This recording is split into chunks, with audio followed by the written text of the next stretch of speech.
प्रदेश में आप हैं। मध्य प्रदेश में बताया जा रहा है कि स्थिति इतनी गंभीर है कि भाजपा के लिए एक नहीं, 5-5, 6-6 सरदर्द हैं वहां पे। कई लोग ऐसे हैं, उनके अपने नेता हैं जिनसे समस्या हो रही। तो क्या सब यही सब बातें हैं? क्या मुख्यमंत्री बदलने की भी बात हो सकती है? कैबिनेट में परिवर्तन की बात बताई जा रही है। अपने को अनम्यूट कर लीजिए। अमरीश जी, देखिए, Bharatiya Janata party election mode में रहने वाली पार्टी है।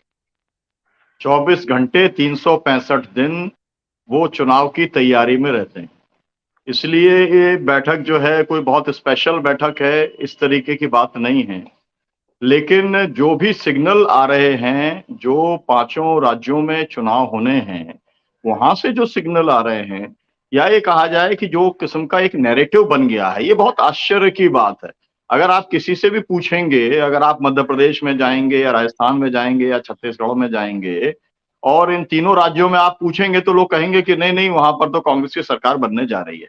अब ये अपने आप में, अब इसका कोई मतलब जो लोग बोल रहे हैं उनके पास में कोई आंकड़ा वगैरह नहीं है, लेकिन ये नैरेटिव है। ये लोगों के जो है, लोगों की जबान पर ये बात आ गई है। अब गोदी मीडिया जो है वो तो पूरा भारतीय जनता पार्टी के साथ है, वो तो पूरा का पूरा केंद्र सरकार के साथ है, वो तो पूरा का पूरा मोदी जी के और अमित शाह जी के गुणगान करने में लगा हुआ है। लेकिन इसके बावजूद भी अगर ये नैरेटिव बन रहा है, तो कहीं ना कहीं पर चाहे वो इंटेलिजेंस रिपोर्ट्स हों, चाहे वो उनके पार्टी के संगठन की अपनी रिपोर्ट्स हों, या फिर आरएसएस की अपनी रिपोर्ट्स हों, सब रिपोर्ट्स एक ही तरफ इशारा कर रही है कि 5 राज्यों में अधिकतर राज्य हारने की स्थिति में भारतीय जनता पार्टी है। और ऐसी स्थिति अगर बनती है तो फिर 2024 जो है उसके अंदर लोग ये मान लेंगे कि सत्ता परिवर्तन होने जा रहा है। तो आपको मालूम है, भारतीय जनता पार्टी जब भी चुनाव किसी राज्य में लड़ती है तो मोदी जी के चेहरे पे ही लड़ती है। अब वो चेहरा जो है, मतलब उस पर टिप्पणी करना ठीक नहीं है, लेकिन लोग उसको नापसंद करने लगे हैं। कर्नाटक ने इसका को जो है एक स्थापित करने का काम किया है, क्योंकि बहुत सारी जगहों पर जहां जहां पर वो गए, बहुत बड़ी बड़ी उन्होंने रैलियां करने का काम किया था, वहां पर भी वो पार्टी हार गई। अब जो इनके चाणक्य माने जाते हैं, वो चाणक्य भी पूरी तरीके से फेल हो रहे हैं। क्योंकि आपको ये, मतलब बहुत आश्चर्य की बात है कि मतलब रूलिंग पार्टी जो हो, 15 साल से जो राज कर रही हो, उस पार्टी की जिसकी डबल इंजन की सरकार हो, उसके अगर बड़े बड़े नेता अगर अपनी पार्टी छोड़ करके कांग्रेस के अंदर जगह तलाशने लग जाएं, जैसा कि मध्य प्रदेश में हो रहा है, तो फिर स्वाभाविक तौर पर वो पूरा का पूरा चिंता का विषय है। तो इसलिए सभी विकल्पों के ऊपर भारतीय जनता पार्टी विचार करने का काम कर रही है। अब उसके अंदर एक विकल्प है कि चेहरे को बदलना, लोगों को एक तरीके से 15 साल से लगातार शिवराज सिंह चौहान जी को, जिनको अब घोषणावीर कहते हैं, या ये कहा जाए कि वो अपनी घोषणाओं में कभी सच बोलते ही नहीं है। मतलब ये है कि एक जगह पर वो घोषणा करने गए हैं और 6 महीने बाद या 3 महीने बाद जब उसी जगह पर जाएंगे, तो पिछली घोषणाओं के बारे में वो बात नहीं करेंगे और पत्रकारों को भी जो है वो इधर उधर घुमाने का काम करेंगे। तो लोग तो, अब ये होता है कि जहां पर वो जाते हैं वहां पर अखबार जो है वो पहले से ही छाप देते हैं कि पिछली बार जब ये आए थे तो इन्होंने क्या कहा था और उनकी घोषणाओं में से कौन कौन सी घोषणाएं पूरी हुई या नहीं हुई।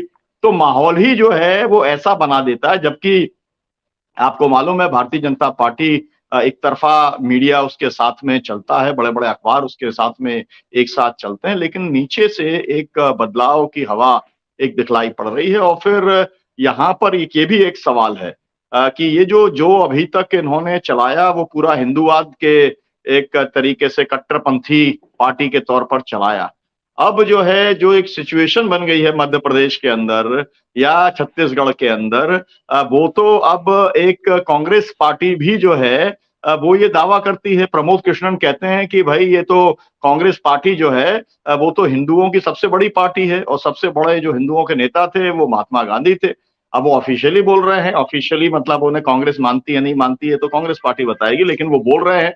मेरा कहने का मतलब ये है कि सत्ता हासिल करने के लिए कोई भी जो है, चाहे वो गारंटी कार्ड हो, गारंटी कार्ड मध्य प्रदेश में भी जारी हो गए, राजस्थान में भी जारी हो गए हैं और छत्तीसगढ़ में भी जारी हो गए हैं, क्योंकि गारंटी कार्ड से जो है सत्ता पाने की गारंटी मिल जाती है। ये पहले भी देख चुके हैं। जो है कि आपको मालूम है, मध्य प्रदेश के अंदर उन्होंने 2 लाख रुपए के कर्जा माफी की बात की और उसी गारंटी से सरकार बना ली थी।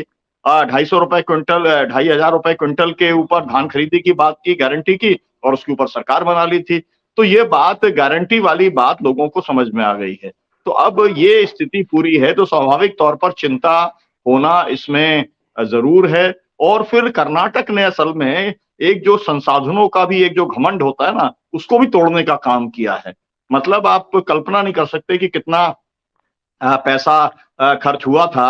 मैं जिस कॉन्स्टिट्यूएंसी के अंदर गया था कर्नाटक के अंदर, आनंद वाली कॉन्स्टिट्यूएंसी, BR पाटिल वाली कॉन्स्टिट्यूएंसी, उस कॉन्स्टिट्यूएंसी के अंदर 50 करोड़ रुपया खर्च करने का काम किया था विधानसभा के अंदर। अब वहां पर भी हार गई भारतीय जनता पार्टी। शराब का ठेकेदार था, एक तरफ से सबको खरीद लेता था, फिर भी हार गई। तो अब वो भी बहुत बड़े मार्जिन से हार गई। तो अब उनका जो कॉन्फिडेंस है, अपना पैसे के ऊपर जो जी, कॉन्फिडेंस रहता है, अपने पोलराइजेशन के ऊपर, जो ध्रुवीकरण के ऊपर जो उनका रहता है, अब वो सब जो है कॉन्फिडेंस हिल गया है पूरी तरीके से। तो एक घबराहट की स्थिति भारतीय जनता पार्टी की लीडरशिप में है।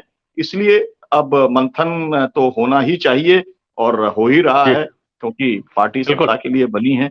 जी। जी, प्रदीप जी अपने को अनम्यूट करिएगा। भारतीय जनता पार्टी में चिंता है, खास करके 5 राज्यों और लोकसभा दोनों को जोड़ दें, और जो 5 राज्य है उसकी खबरें आप भी सुन रहे होंगे। ये जो चिंता भारतीय जनता पार्टी की है और ये उनके बयानों में, टिप्पणी में, भाषणों में परिलक्षित हो रही है।